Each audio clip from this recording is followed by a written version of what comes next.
Okay, so we've been on the boat now for 3 weeks. We're still in Papeete, and once again, this is not a boring alert, but don't stress. I'm not going to start up a cruising, voyaging YouTube channel like everyone else on the internet and YouTube, because it's fantastic. You can dial up anything. Anyway, but just to the people that are following, we're still here 3 weeks later and haven't done anything to the boat. We just moved it to the marina, and we've been waiting on a couple of issues. One is we've had the HYDROVANE flown in, and we've now got it, so we're going to fit that, but it took forever because we brought it in under the name of Adventure, which is the new name of the boat, registered as a Polish ship, but we haven't got the deletion certificate from the previous owner, so we can't do anything yet. And so it's been 3 weeks on computers, not doing anything else. Anyway, now we're going to try and get this on in the next couple of days, and we'll show you exactly what's going on. Not as if it's going to be a detailed installation manual, because it was funny. Before we even got it, I got online, and there's plenty of videos for fitting HYDROVANEs. And in fact, it gets a bit further than that. Jane said last night, hey, do you reckon HYDROVANE's the most popular wind vane? And I've got absolutely no idea. There are two types of wind vanes. You've got servo pendulums, which is a different principle, like the Aries, or you've got the auxiliary rudder steering system, which is the HYDROVANE. And we see a truckload of HYDROVANEs in not every second boat, but a lot of the boats here in Papeete have got HYDROVANEs. So it's obviously pretty popular, and they've obviously been doing it for a long time. So get online, fitting a HYDROVANE, and there's Will, who is Mr. HYDROVANE, and his wife fitting a HYDROVANE. It was 9 years ago, and it's had 60,000 views or something, or 56. And it was very informative. I got a couple of tips off that. And then I looked at another couple of other installations for the HYDROVANE, and I've picked up some really good tips. So I've already learnt a lot from YouTube, so I don't have to do it all again, but we'll just show you for fun. And it hits you straight away that they're obviously sending out a lot, because the packaging, there's 5 big boxes flowing in, really well secured. And we passed the first test because I didn't lose these. Oops. I didn't lose these little suckers. Because apparently this is the counterbalance weights. They used to lose a few because they were stored in a different way, but now they've packaged them so people apparently take the main component out and throw the box away and lose the lead counterbalance. But I passed the first test, we haven't lost those. And we've ordered all the extras. We've got all the backing plates and the pads from the hull, so you can get lots of pieces. Obviously, just for the record, yes, I've got an interest in this because HYDROVANE are one of our partners and they look after us really well. So yes, I didn't pay for this at all. I got it for free. I just had to pay for the freight. But that's part of the deal. HYDROVANE have been good for us. This is the first HYDROVANE I've actually owned. I've sailed under HYDROVANEs many years ago. I know they're good. You've seen what happens in the Golden Globe race. It's quite an amazing situation. We've actually got one on our Swan 57 as well, Explorer, as an emergency rudder backup, and that's probably on the limit of actually sailing and using it to sail the boat. I haven't been on Explorer sailing with the HYDROVANE, which we will do later on in life, and I'm sure it'll sail the boat once we balance the boat correctly. Anyway, so it's going to be kind of fun. I took my hat off to keep out of the shade, but I should be careful because I get lots of skin cancers and stuff, so don't worry about that. All friendly ones. As far as living on the boat goes, the best part is that whilst we haven't gone sailing and we haven't done anything, living on board, it's a fantastic boat. I really like it. And later on, I will do a little bit of we did a walkthrough before, but I'm going to just talk about some of the things that are really good about this boat.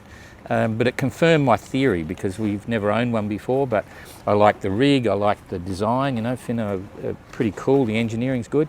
But now I've been living on it, it's great to live on. It's a perfect size for a couple that wants to have some friends every now and then. And yeah, pretty happy. So let's see what happens with fitting this vane. Another little thing, the first thing you get when you get the manual, right, you got the operating manual and the installation guide, really cool. And I thought, what the hell have we got some galvanised, well not galvanised, plated metal bolts for? And that's to save you using and winding out all the nylock nuts, which is true, because nylocks are not meant to be in and out, in and out, in and out. It's just a little thing, but it's good to have them. And then they've even got the split locking washers for the backup plates. Even though you put on nylon lock nuts, in the ones behind the transom, you can put these little tiny skinny split locking nuts on that as a double security, so they'll never go, because you won't be looking at those ones on the back of the transom very often. In fact, we have to cut an access hole in the petrol storage locker on the boarding platform of this boat, and then put an inspection port. So once we do that, we can keep an eye on it. But very clever. My first impression, the packaging is great. They've sent out so many, they've just learnt everything about it, and good communicators, all that stuff. So let's get into it. So just to give you an idea, I mean, this packaging is phenomenal. I've already ripped that. That was actually, this is the main shaft. That was screwed in. I just popped it off and cut it.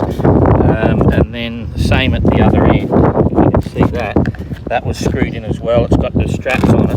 Then you've got all these actual supports to make sure that the shaft, because this is the main body of the shaft, is well secured and doesn't get rammed and slammed in transit. All of these boxes are pretty heavy, but this looks really good. You know, it's got a bit of movement there. It's got timber packers.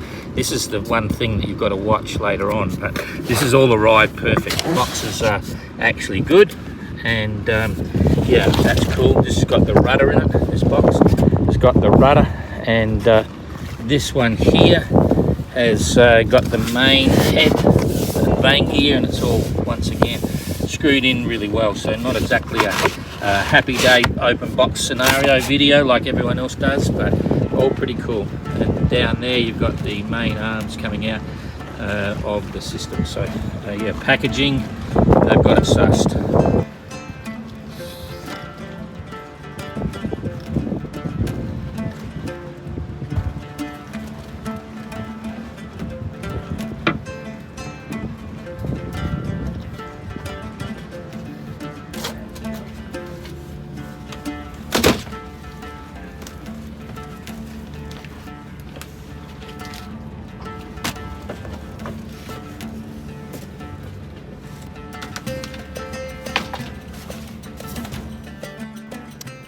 So we're still on the marina in Papeete about 7 weeks later. We've been here 7 weeks now, waiting for registration of the boat. So we haven't even really got into the HYDROVANE.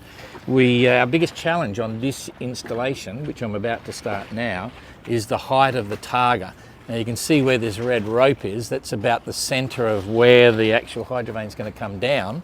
Okay, so it's up there, slightly offset to port. And it's only about 2.5 meters. It's only about 2.5 meters from, in fact, it's 2.58 meters from the waterline to the underside of the targa. And that means it's really short. So we've got the stubby vane on the top, but we had to actually get another shaft sent in because it needs to be really low.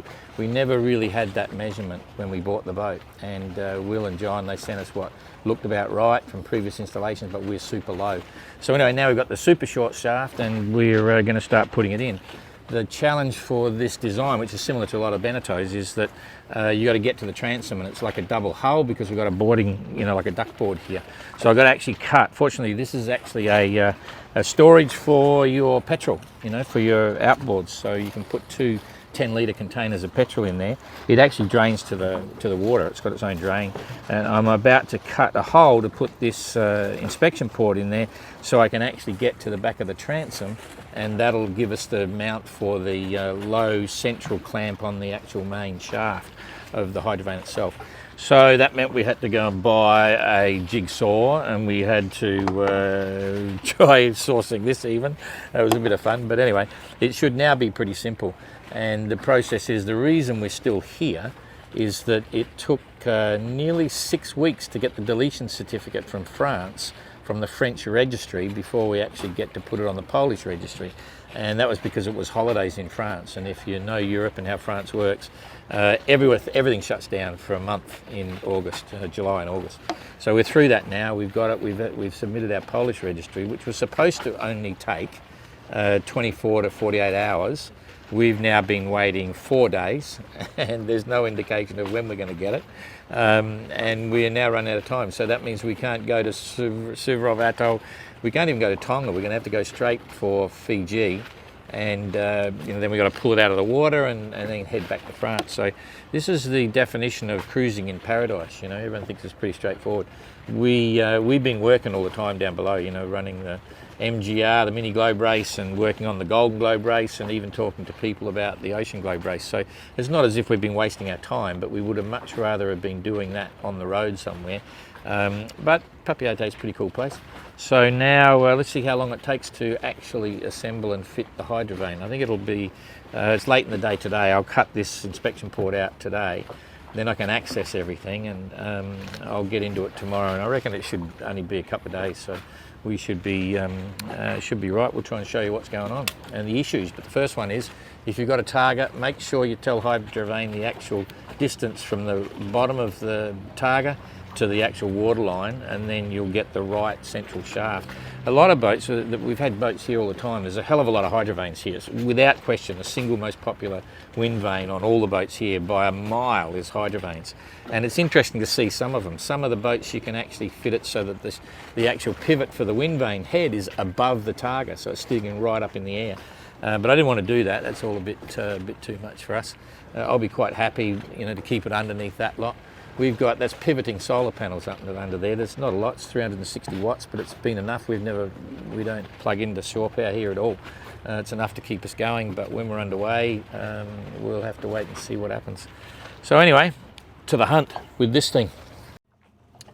So this is pretty simple, you think, you know, just inspection port, cutting in there. Once I get access to that, I can get to the transom, because I've got to put a backing plate in there and all those sorts of things. So that's pretty important. It's interesting. There's always something going wrong, even to the point where I've had to move it back. You've got to make sure you've got enough room to manoeuvre the jigsaw here, you know, so you can swing it around. I'll come from that direction, then I'll take the other from around that direction, so that's okay. Of course, you do a 10mm hole and the blade doesn't fit in there, so you've got to do two side by side. It should be a pretty simple process, but anyway, we'll see how that goes.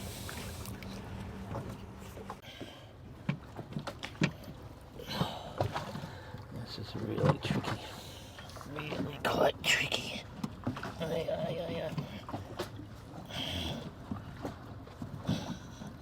Can't even fucking see it.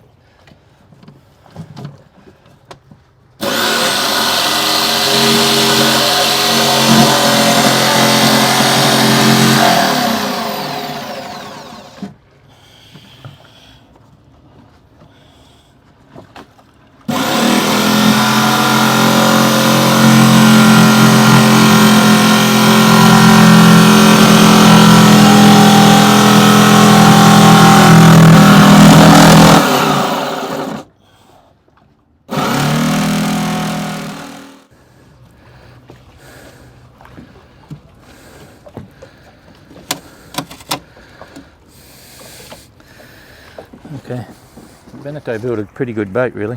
It's quite surprising. Even the whole issue of the human dynamic is amazing. This is just a perfect locker for keeping outboard fuel, and there's lots of things like that all over the boat.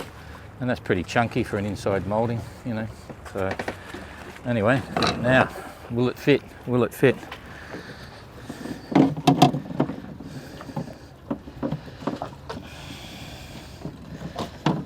Yep. Okay, so this was our second shaft because we made a mistake on the measurements, but I just want to show you the extent they go to on shipping and packaging.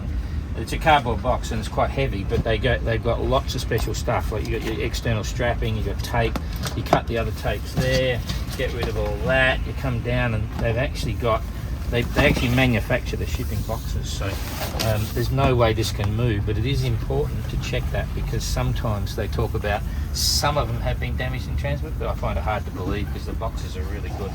And yeah, this is our super short shaft, so it's very very solid. Yeah, you just got to pull them all apart now and then see how it goes. So anyway.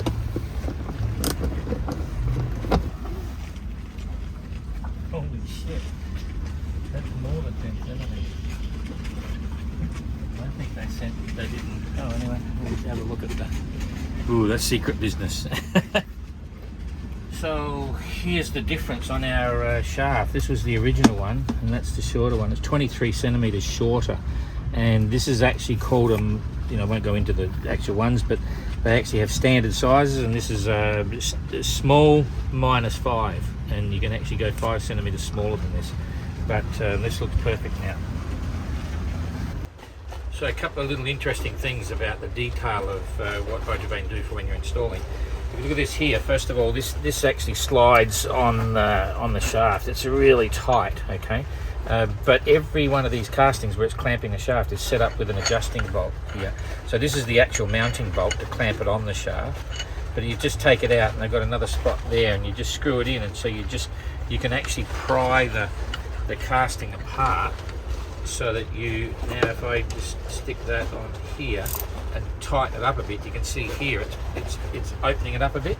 So when it opens up, you can actually just slide it up and down. It's a pretty simple principle, but it's cool that they've actually done that so that you can actually get things happening easily. The other thing that happens is the final installation on all the nuts and bolts are with nylock nuts. Now nylocks are these little bizzos here. I think everyone knows what they are. I mean, there's Dilock, nylock, and they've got a nylon seal. So when you do them up, the nylon stops them actually undoing. But you don't want to do them up, undo them up, undo them while you're installing the system on the for testing and stuff. So they even provide 2 galvanized, just ordinary hard iron bolts. So when you're actually doing that, you use these ones. You use them so that you're not actually, and I want to clamp this on here now, so I'm going to put that in. That's captive there. Grab the washer, and I'm going to use the steel, not stainless steel, nylock. I'm just going to use an ordinary steel nut because I want to clamp it on this shaft while I'm actually, while I'm actually doing the dummy installation, so you don't damage the nylocks, because every time you tighten them up and undo them, you're weakening the nylock stuff on them. So anyway, but it's coming together okay. It's cool. If you look at the actual mounting bolts that are going to go through the transom, they're buried. They're completely buried away, and it's not going to be easy to get to them. So when you've done it all up with your nylocks, with your backing plates and bits and pieces, they give you these split nuts as well, which means you can put them on. They're actually half the width, and they actually lock up again. So you've got nylocks, you've got these half lock nuts, and you should never need to see them again. They'll never work loose, the ones behind the transom. All the rest of the ones, the suggestion, we're seeing this in the BOC, if this was on an aircraft, what you do is you get a bit of nail polish and you just put a strip. You just put a strip of nail polish, once it's all tightened up, on the surface and across onto the fitting, and that way you can, just by looking at it visually, you can actually see that they're coming undone or moving or whatever it is. So we'll actually do the same thing, and that's what everyone in the BOC does. Not the BOC, the Golden Globe does. So using aircraft tech, but it's good to get all this stuff provided in the kit. It's quite well thought out. They've obviously dealing with a lot of owners, fitting a lot of HYDROVANEs.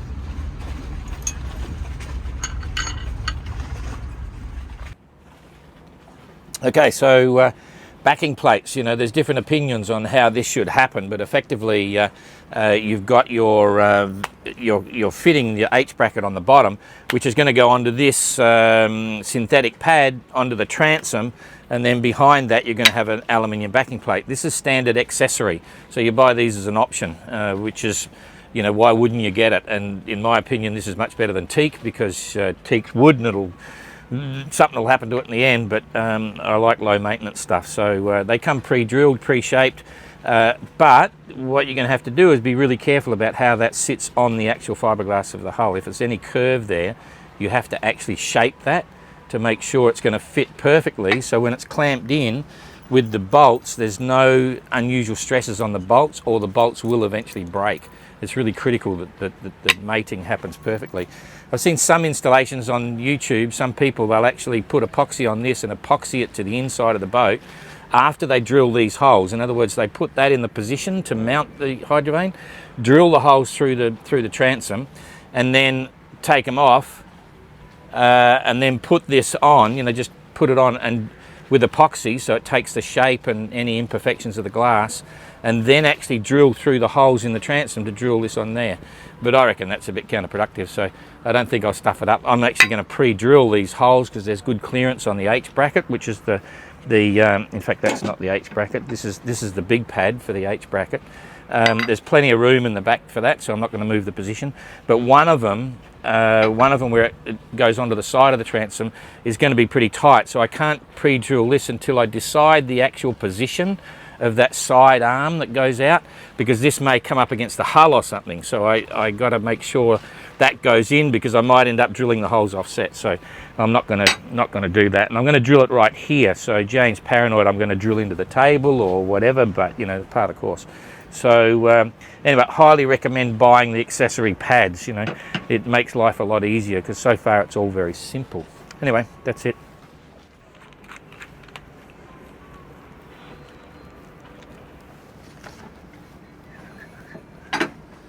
That one I'm not going to do, this one I'm going to do.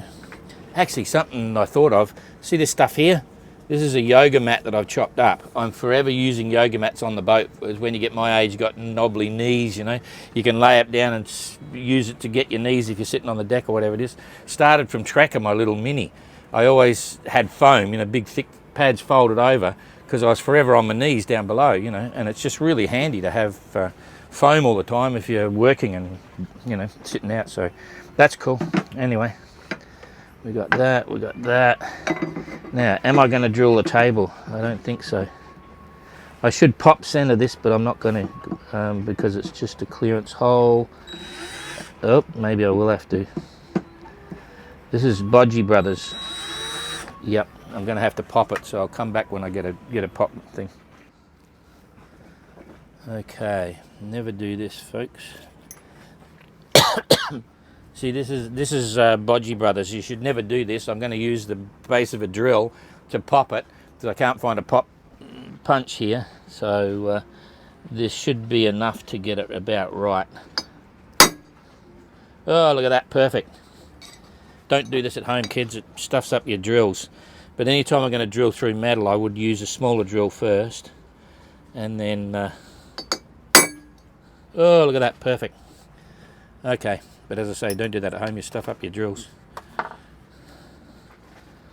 Oh, I could use that again on there. This is recycling the packaging to stuff my battery box.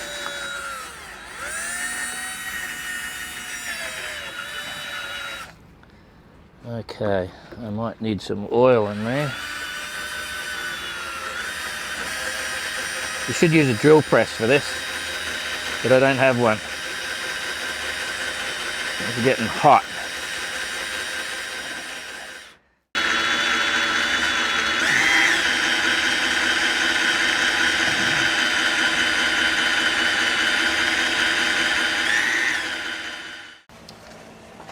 Okay, so this is the most critical point. It's actually connecting this H bracket down there to the transom. And the key objective is when that's bolted, and imagine this is the H bracket when it goes on, it'll control whether the whole thing is vertical or not. Because if I mount it like that, then the whole system's going to be on its side, right, which is not good. So it's absolutely critical it's vertical. It doesn't matter at the moment whether the vane is going fore and aft, because that bracket hinges, so you can put it together. And I just had a panic attack because I thought for a minute this might not be thick enough, because the rudder will actually come up past the little lip on our transom here, and you need at least 55 millimeters or 5.5 centimeters distance between the leading edge of the rudder and the little extension off the transom, but it's actually going to work right. So I'll be actually, the key things for me is I want this to be as far as I can get it towards the center line. The rudder, the ship's rudder is down here. I've got that hole cut out, ready to go for it, but I can still be a bit over the side because it's all about getting to the bolts down at the, the furthest one on the starboard side here. So it's probably, I think for me, it's probably going to be about there, because I can do them up. It looks pretty good. So that's probably about where it's going to be. I can also adjust the height once it's here. But this is super short now. I could actually have 2 inches higher, but it doesn't matter. I want to keep keep the shaft out of the water. So that looks good, and what I'm going to do is I'll end up drilling one hole, probably this one here, and then so that'll then get me in a position. You want to get over there, Jean, to sit down so you can see what goes on. So if I effectively drill one hole here, I can then decide how far up and down I want to see where it's going to be vertical. So I'll position that. I'll get Jane on the wharf over there or something on the marina, and we'll do a plumb line when it's a bit calmer to make sure it's vertical. So for now, this is just like a rough fit to show, if I don't drop anything, that that's about the right height. You can see there the rudder, the steering shaft is just out of the water, and the rudder is going to go up over the top of that. This is about the right height, about the right position. There's enough clearance on the leading edge, and this is the critical bit, just to make sure which is vertical, because there's no latitude to change that once I drill the two holes. Okay.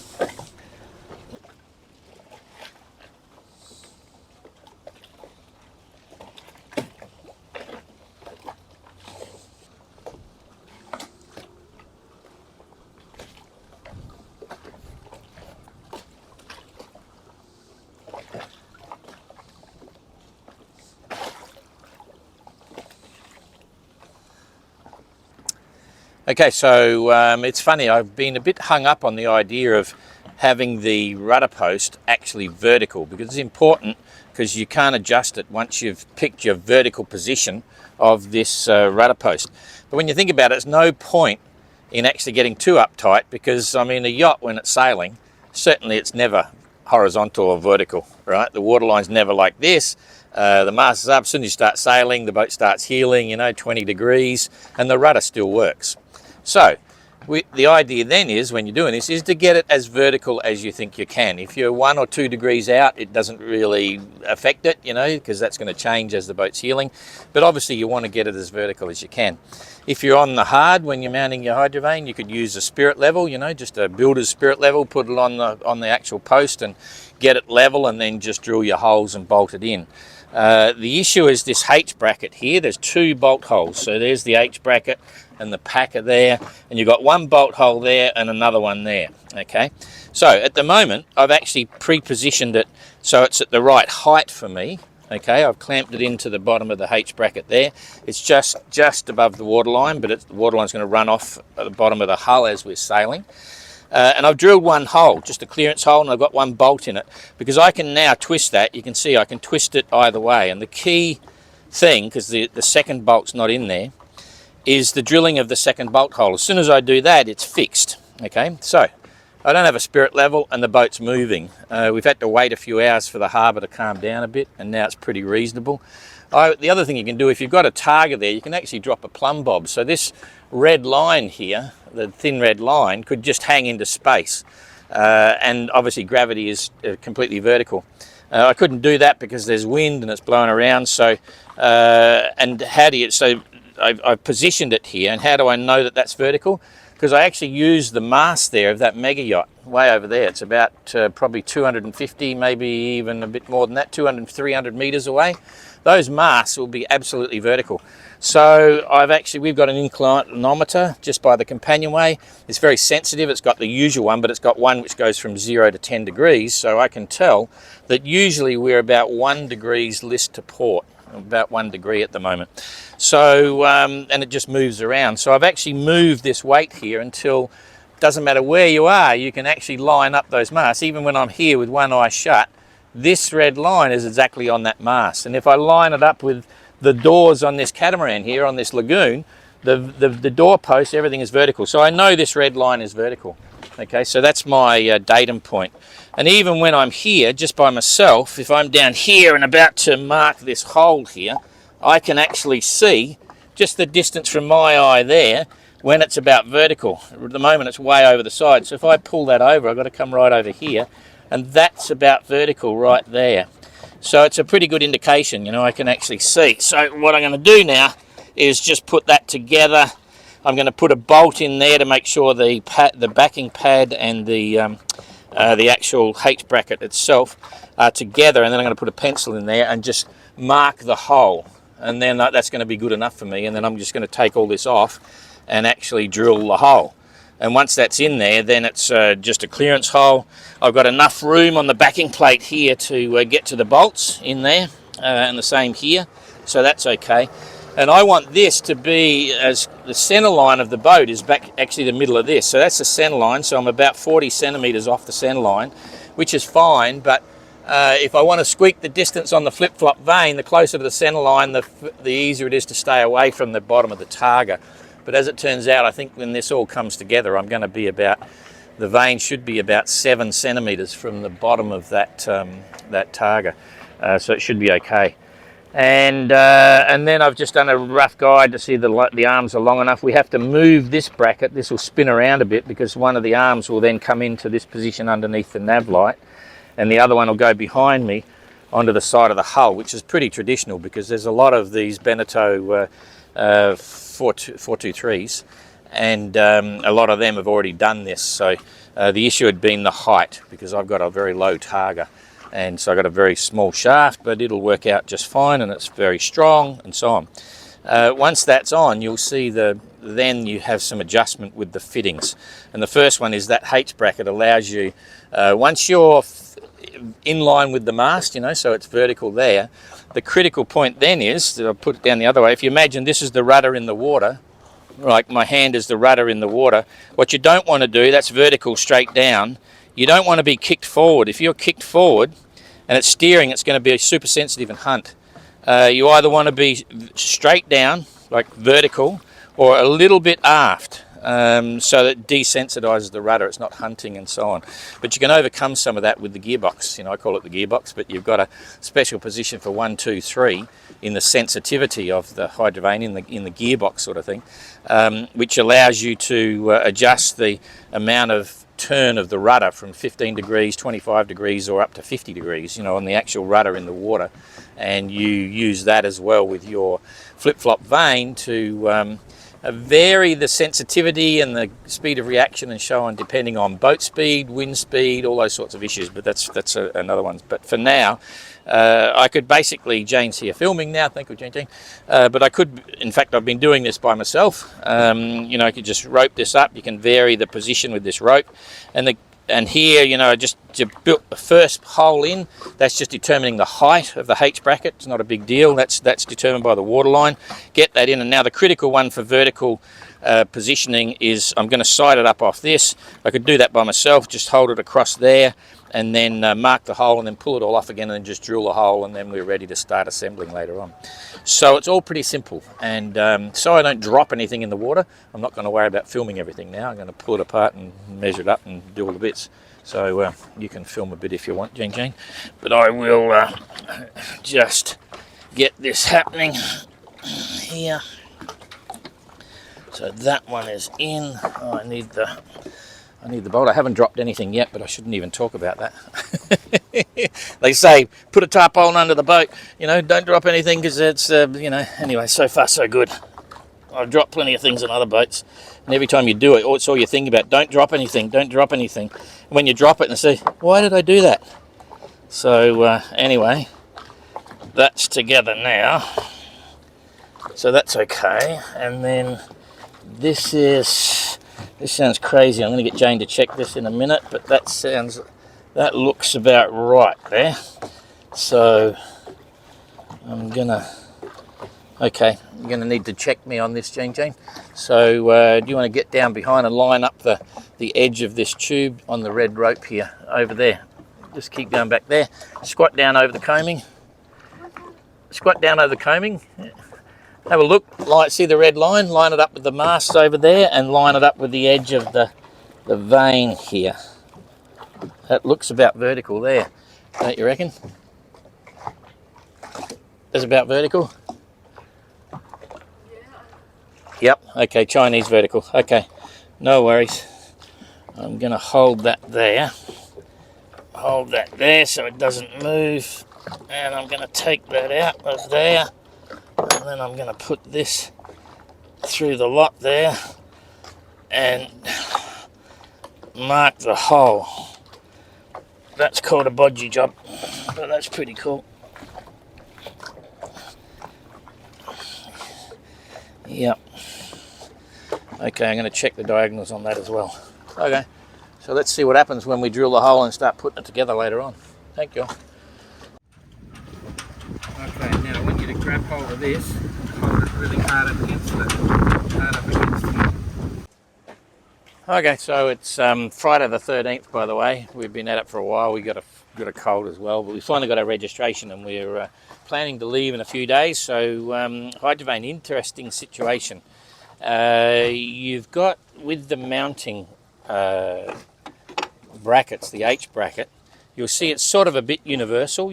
They've got a pivoting half shaft here, so you can have that pivoting up and down, which is pretty straightforward, and also in and out. So it gives you the impression, you know, when you see the flexibility there, because you can lock that in, that you can do the similar thing back here, but it's not actually the case, because if Jane can get around here, this one, certainly it'll rotate like that, but it's on one plane. You can't turn it. So Jane will just reposition. So it means that the slightest angles have to fit this perfectly, you know, so the tube coming out of there, when you come up here, it's got to fit flat. And you can see if I go up high, there's a gap. You've got to keep going down to get that right. And the same, if you come too far in, then it goes out. So there's only really one position that you've got to set it up that'll actually work. And it caused a bit of a confusion for me. See there, that's up too high, but if it's not angled right here, but as you screw it back the other way, it fits perfectly. So these bolts aren't in a line because the transom's slowly tilting back. So you really do have to sort of pick an approximate position where you think it's going to work, but then do a final dry fit before you mark your holes to make sure that the actual brackets are not under stress. They've got to be quite relaxed. This is very flexible for the shape of the boat, but you really have to get it right, you know. Otherwise any load on the bolts and you'll pop the heads and all that sort of stuff. So it took a bit of mucking around, and I got completely confused, and you'll see there's two holes above these holes. Okay, see those holes? They're our Friday the 13th wrong holes. We had to drop it right down. I thought we could angle it back here, but you can't do that. So yeah, a bit of a stuff up, but it doesn't matter. It's only two holes, you know. And the dry fit is really the one where you get it happening. So that's the way it's going to look. We've got the one arm going across there. I've got to shape the packer a little bit, but on the aluminium bracket it fits on the transom perfectly. But when you just come out a little bit more, I've got to put the packer in, I've got to shape it, and I've had to cut the backing plate, which I'll show you later. I had to cut that to shape on the inside. That's definitely got to have epoxy on it. This one's got epoxy on the backing plate, but the one up here on the transom, it's dead flat, so I don't need epoxy. But that one absolutely has, because there's a lot of laminates in there and stuff. So, but we've dry fitted, proved the concept, got this vertical, cut the tubes to make it. You need to cut the tubes to do the dry fit. That's part of the challenge. And you know, we've got to pull it in and a few other bits and pieces, and it should be right. So next one now, the dry fit's in position. Probably tomorrow we'll start bolting it all together and see what happens, you know.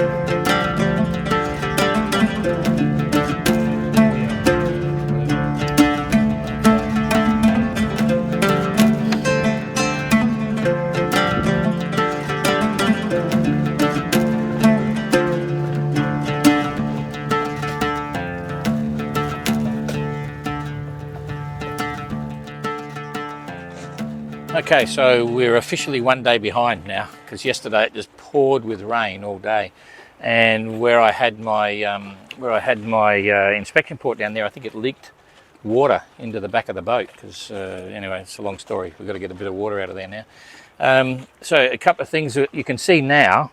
Pretty much all the hard work is done. The frame is set up.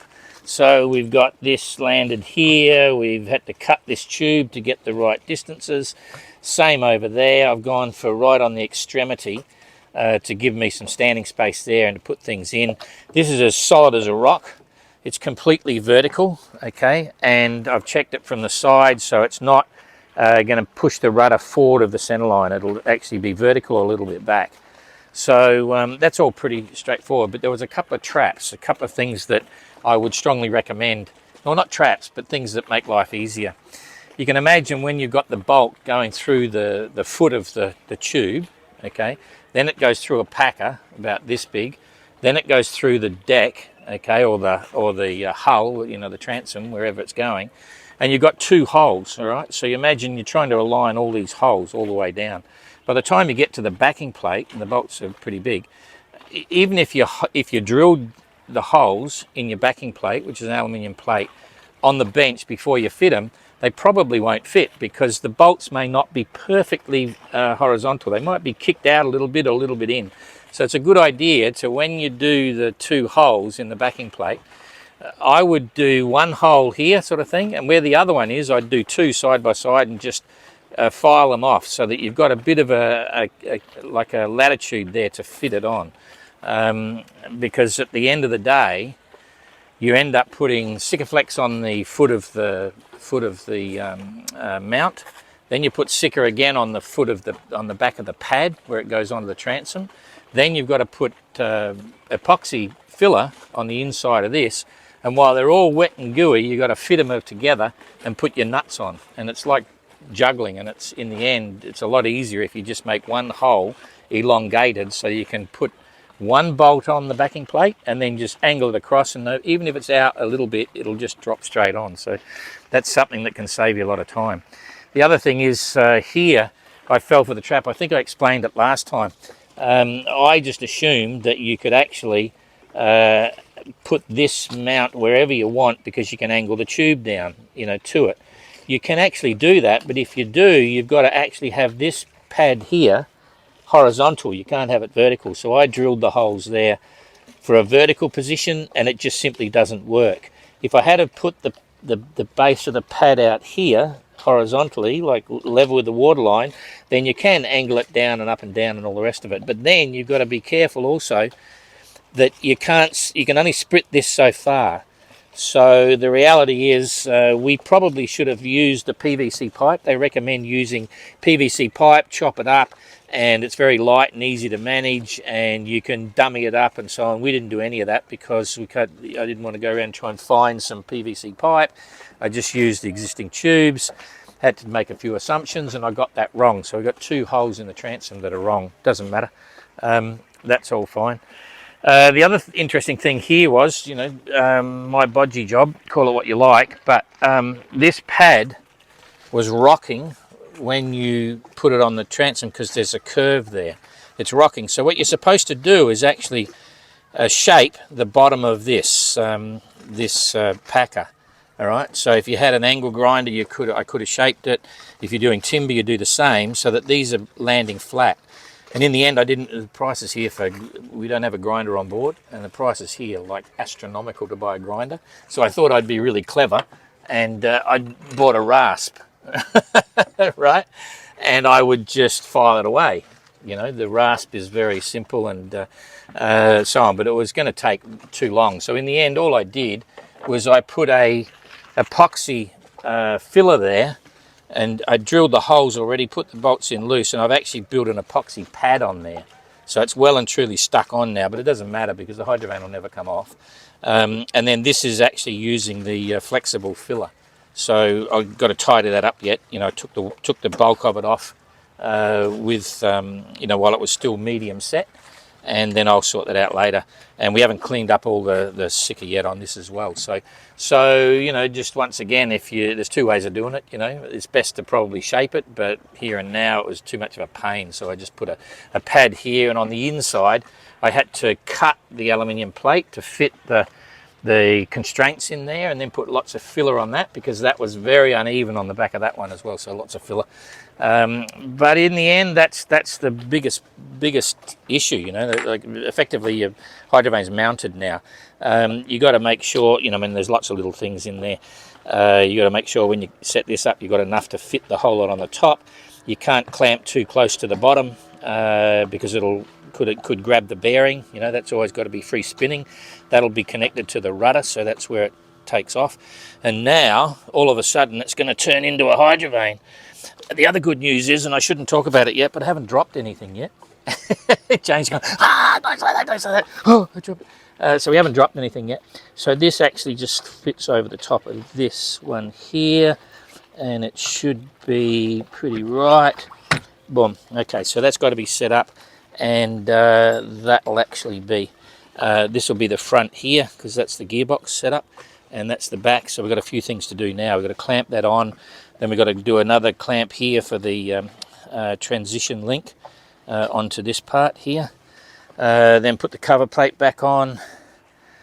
Then we just about got a HYDROVANE.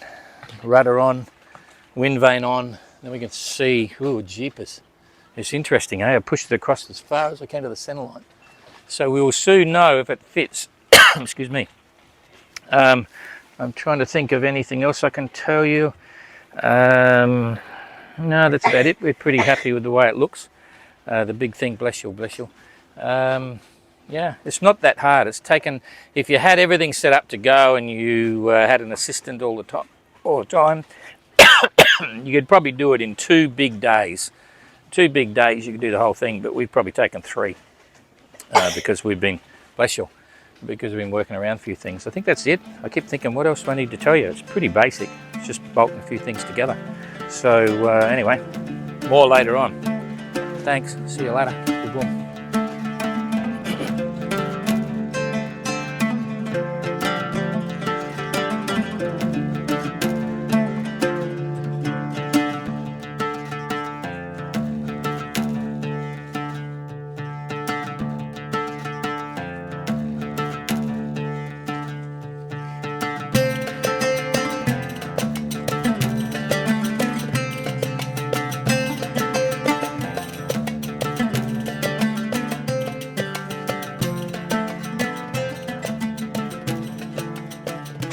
One thing I forgot to mention, there is something that's very important that you've got to do. It's called the bolt tightening sequence. You can get yourself into all sorts of strife. So when you've done a medium fit of everything, you're coming to finally do your torques and stuff. It goes in this sort of fashion here. The first one to tighten, if you can see down here, is this hinging point here on the transom. You tighten up that first. When you've got that nice and tight, you tighten up the one at the back. That's that one. When you're doing these arms, you can see the arms here, the first thing you tighten up is these ones. You clamp it onto the shaft. Then the next one is the pivot bolt here, because that's all angled, and then the last one is the one down this end there. And it's the same there. You do the clamps onto the shaft, you do the bracket here on the Y bracket here, and then you do the other one. It's all got to do with not stressing the bolts, because with all of these things, what you're trying to do is make sure that the bolts are absolutely in line with the holes, and they're absolutely no stresses, and the nuts and bolts are flat on the fittings. Because if you have something that's a little bit kicked over, when the loads are working, you might pop the heads of the bolts. The bolts might just shear off because it's designed to be flat, and that's exactly what happened in the GGR. On PRB, on Damien's boat, you may remember a couple of days out, or a day and a half out, the top of the bolts broke off, and who knows why, but it could have been they weren't sitting perfectly flat on their actual, through the hole with the heads perfectly flat. So you've got to be very particular about how they're tightened up, the sequence they're tightened up, and also then the torques and so on. And then I don't have any nail polish to mark the nuts and bolts, but we'll use a texture colour for now, and I'll be because they're all brand new installation, I'll be checking the first day. I'll come down and check all the nuts again, and then maybe 2 or 3 days later I'll come and check again, and then maybe a week later, because it's probably going to take 15 to 20 days to get to Fiji. So we'll just be boom, gone. It'll be the first time we sail the boat. Anyway, that's life. We've got a HYDROVANE. What else do you need?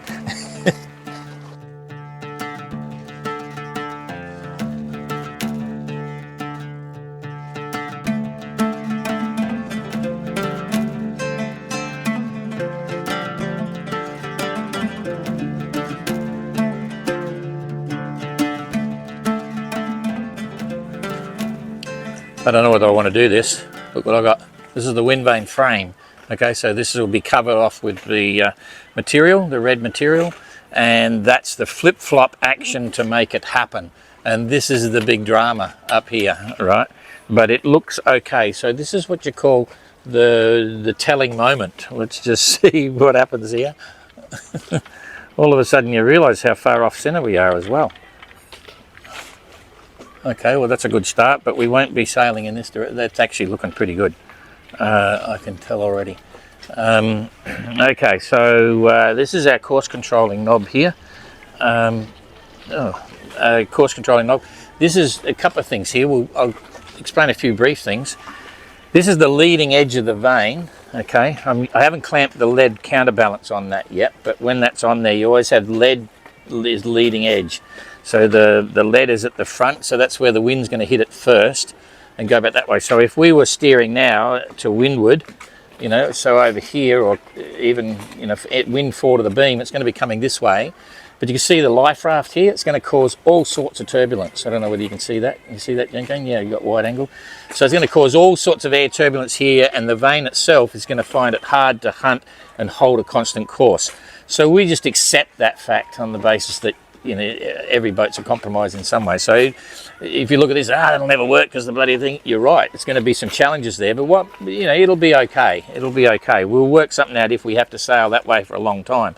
If it's on the beam, you know, if we're around here, the wind's on the beam, it's okay. You know, it's reasonably clear air. So anywhere from the beam and back is okay. By the time it gets back, you've got to allow for the flip-flop. I've got a pin in here. This is the retaining pin. If I just pull that out, this is the action. So you can see there, that's going to work all right. So anything on the beam or just a little bit forward of the beam is okay. This life raft becomes a problem as soon as we start going forward from there. So we've got clearance there, and in fact we're probably, that's the 5 centimeters that we could have been up a little bit, but that's fine. I'm happy to clear that, and if we come around, this is where we want to be sailing all the time. That'd be port quarter, broad reaching, beautiful, and we've got clearance there all the way across, so that's okay. If we just keep coming around, keep spinning around, so that's all fine. It's very interesting because we can actually cheat a little bit here anyway, but that goes through. You know, that's okay. So it's all looking pretty good. That's running behind. This is on starboard quarter. We start to connect a little bit with those ropes, but it doesn't matter because we can disconnect that block. But it's clear the main davit. That's the main thing. So anything over the port, over starboard beam is okay as well. Whoops, it easy. That pin's jammed up there, so that's interesting. Where did that come to? It's just missing the stainless steel, so that's fine. That block will be out of there. I'd rather not move the stainless steel arm, so we just clear it, so that's perfect. Thanks Will and John and all the people who were deciding on what length shaft we should have. So that's all pretty cool. And this way, if we've got it on, if we're going to windward on starboard tack, we've got the outboard here, but it's, you know, so. We're cruising, we're not racing. So that's all kind of cool. I don't mind that. We can actually, if you pull that pin out, we can actually twist the axis back as well a bit. So there, to desensitize in heavy weather, we can actually push the vane back like that, which desensitizes what's going on. And there's a combination thing there as well with the gearbox. So talk about the gearbox, but I'll show you some stuff when we're sailing underway with it. So you've got position 1, position 2 and freewheeling sort of thing, and it varies the amount of turn of the rudder, and it's a combination of using that plus desensitizing the vane. You can cope with heavy winds, light winds, you know, big seas, calm seas, and so on. So HYDROVANE definitely got it sussed out. You know, that's pretty good. So we've got a bit of interaction there, but it's missing the stainless steel pole. The interesting thing we thought about, we also have an autopilot. Obviously, we've got a Raymarine autopilot, which is a really good one. I haven't used it yet, but Quentin, the previous owner, tells me it works fine. I've had a look at the installation. It's fantastic. It looks like it's brand new down in the guts of it. But So on any ocean passage we do, and we won't be doing a lot, we've got a 2,000 mile leg for the next one going to Fiji, but once we're in Fiji, it'll be pretty much centered between Fiji and Tonga, and we leave it on at Vuda Marina. It's a fantastic marina in Fiji. It's sort of like home for us. We spent about 6 years there, going back and forwards and spending some winters there. Jane living on board the boat while I was down in Antarctica over the summers and stuff. Anyway, so most of our cruising then will be Fiji, Tonga, and hanging out there with a few projects in between. And so if we really wanted to use the davits with the tender, we can actually do it pretty easy, because you saw there's only 2 bolts holding this here. You take those 2 bolts off and all you're left is down there. So if we decided we needed a big dinghy, a hard bottom rib, with a big outboard, it means it's a problem even when you're doing short trips, because I hate carrying it on deck, and all those sorts of issues anyway. So it means we could actually, if we're not using the HYDROVANE for a short trip and use the autopilot, we can actually disconnect this, put it in the cabin, and just use the davits as well. So that was another reason why I didn't want to muck around with all this, but it's working out just perfect. So more to come, absolutely. Thank you.